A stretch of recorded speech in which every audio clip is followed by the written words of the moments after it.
Okay, so today we're gonna try to figure out John McAfee. Oh, yeah, this will be a fun one. Yeah, definitely a name everyone's heard of, but But how well do we really know him? right, like you see McAfee, antivirus, and just kind of think, oh yeah, that guy.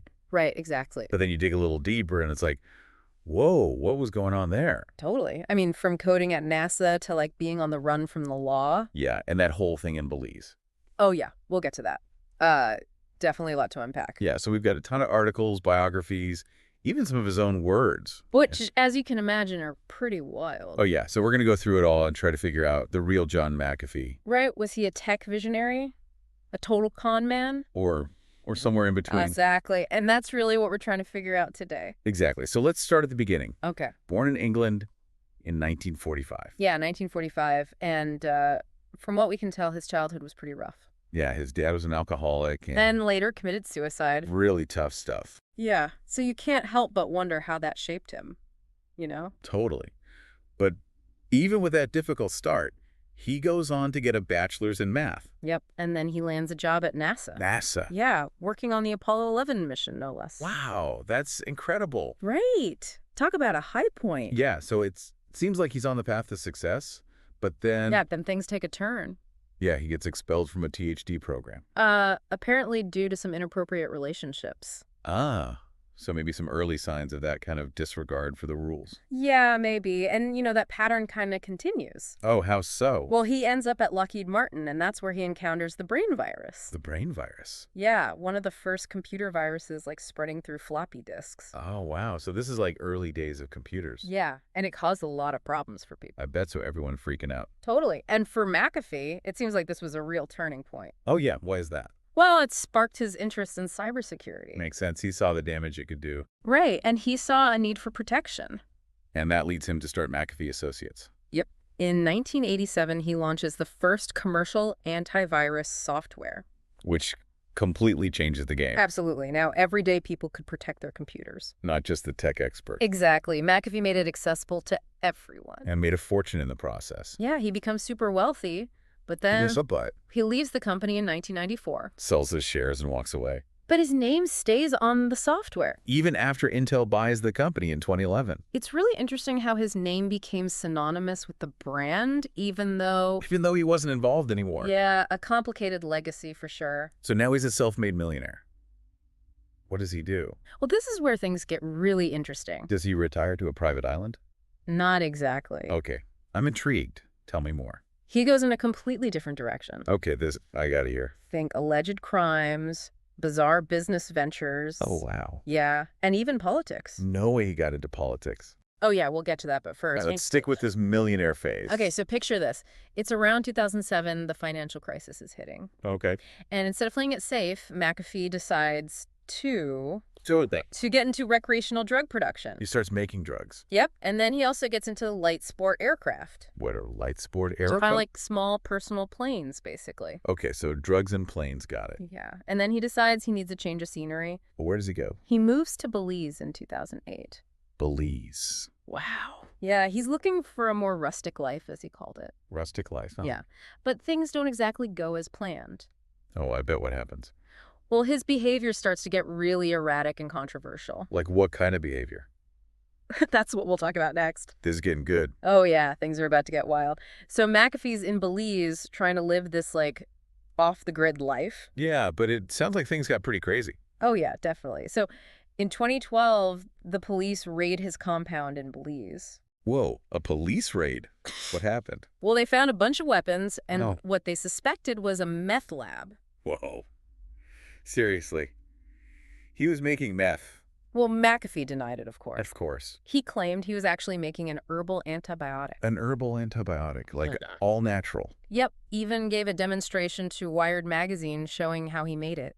Interesting. I mean, he had that whole image of being a rebel, Right.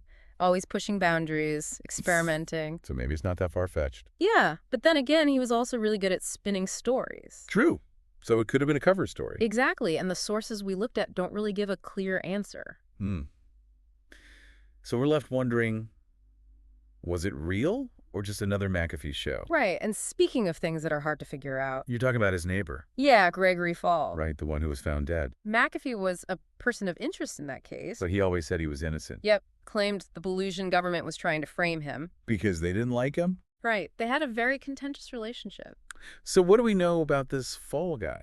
Well, some sources mention there were conflicts between them. Like, what kind of conflict? Apparently, Fall had complained about McAfee's dogs. Dogs? Yeah, seems like it was an ongoing issue. And then there's that story from one of McAfee's girlfriends. Right, she said Fall was kind of intimidated by McAfee. Like he's scared of him? Yeah, and his security team. But even with all that, there's no direct evidence linking McAfee to the murder. No, but the fact that he fled Belize right after definitely raised eyebrows. Makes sense. I mean, it looks suspicious. He said he was afraid for his life, thought he wouldn't get a fair trial. So maybe he was paranoid, or maybe he was guilty. Or maybe a bit of both. It's like he thrived on that ambiguity. Yeah, never letting anyone really know the truth. So what happens next? He just disappears. Well, eventually he ends up back in the U.S., and guess what he does? Don't tell me he starts another company. Nope. Even more surprising than that. Okay, I give up. What does he do? Right. He runs for president. He runs for president. Seriously. Yeah, not once, but twice. No way I gotta hear about Oh, it. yeah, it's a wild ride. Okay, let's dive into that. So first he runs in 2016 with the Libertarian Party. Libertarian Party, okay. And then again in 2020 as an independent. Wow, so he was serious about this. Well, his campaigns were definitely attention-grabbing. I bet they were. What were his big issues? He was all about individual liberties, limited government, radical transparency.